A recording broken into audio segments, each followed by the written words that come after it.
ফিলিস্তিনের স্বাধীনতাকামী হামাসের বিরুদ্ধে ৯ মাস ধরে চলমান যুদ্ধে হাজার হাজার নিরীহ মানুষকে হত্যা করা ছাড়া আর কিছুই অর্জন করতে না পারা ইসরায়েলের নজর এখন লেবাননের দিকে। তেল আবিবের খুনে নেতা বেনিয়ামিন নেতানিয়াহু হুঙ্কার দিয়েছেন, হিজবুল্লাহ নির্মূলে মানচিত্র থেকে মুছে যাবে লেবানন।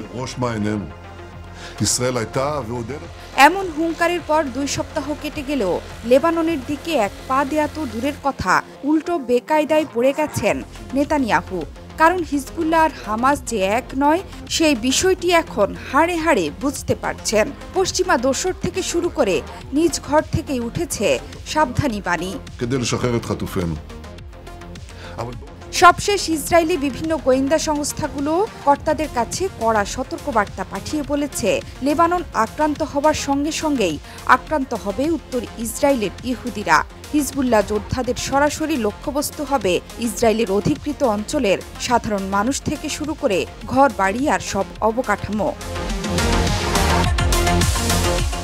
ইসরায়েলের সংবাদ মাধ্যম হেয়ম এক প্রতিবেদনে জানিয়েছে, অধিকৃত ফিলিস্তিনের উত্তরে ইহুদি কর্তাদের কাছে এক বার্তায় লেবাননের সম্ভাব্য সর্বাত্মক আক্রমণের বিষয়ে সতর্ক করা হয়েছে।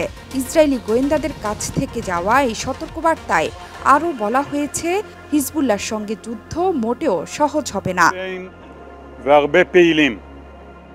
ইসরায়েলি সরকারের আরও একটি নির্দেশনায় বলা হয়েছে, হিজবুল্লাহর সঙ্গে পূর্ণ মাত্রায় লড়াই শুরু হলে ৭২ ঘণ্টারও কম সময়ের মধ্যে ব্যাপকভাবে বিদ্যুৎ বিচ্ছিন্ন হয়ে পড়বে উত্তর ইসরায়েল। সেই সঙ্গে মারাত্মকভাবে বিঘ্নিত হবে ইন্টারনেট ও টেলিফোনের মতো গুরুত্বপূর্ণ পরিষেবাগুলো। ২৪ থেকে ৪৮ ঘণ্টার জন্য মোবাইল ফোন সেবা বন্ধ হয়ে যেতে পারে। সেই সঙ্গে অত্যাধুনিক ডিভাইস ব্যবহার করে সতর্কবার্তা আদান প্রদান বন্ধ করে দেয়া হবে। প্রয়োজনে লাউডস্পিকারের মাধ্যমে বাসিন্দাদের সতর্ক করা হবে। অধিকৃত ফিলিস্তিনের বিশাল এলাকা জুড়ে ১ সপ্তাহের জন্য পানি সরবরাহ বন্ধ রাখা হবে। নির্দেশনায় উত্তর ইসরায়েলের বাসিন্দাদেরকে কমপক্ষে ৩ সপ্তাহের জন্য আশ্রয় কেন্দ্রে থাকতে হতে পারে। এছাড়া খাদ্য সরবরাহ ও বন্টন ব্যবস্থা ব্যাপকভাবে বাধাগ্রস্ত হবে।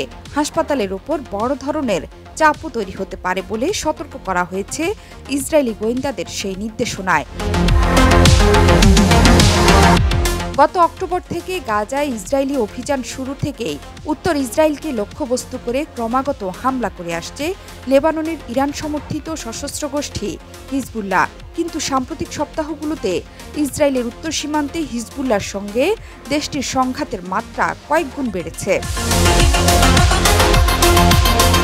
৭ জুলাই এক প্রতিবেদনে কাতার ভিত্তিক গণমাধ্যম আল জাজিরা জানিয়েছে যে, ইসরায়েলের পশ্চিম টাইবেরিয়াস শহরের নিমরা সামরিক ঘাঁটিতে কয়েক ডজন কাতিউসা রকেট দিয়ে বোমা হামলা চালানোর দাবি করেছে ইরান সমর্থিত লেবানন ভিত্তিক সশস্ত্র সংগঠন হিজবুল্লাহ। জোহরা চৌধুরী সেতু, ৭১।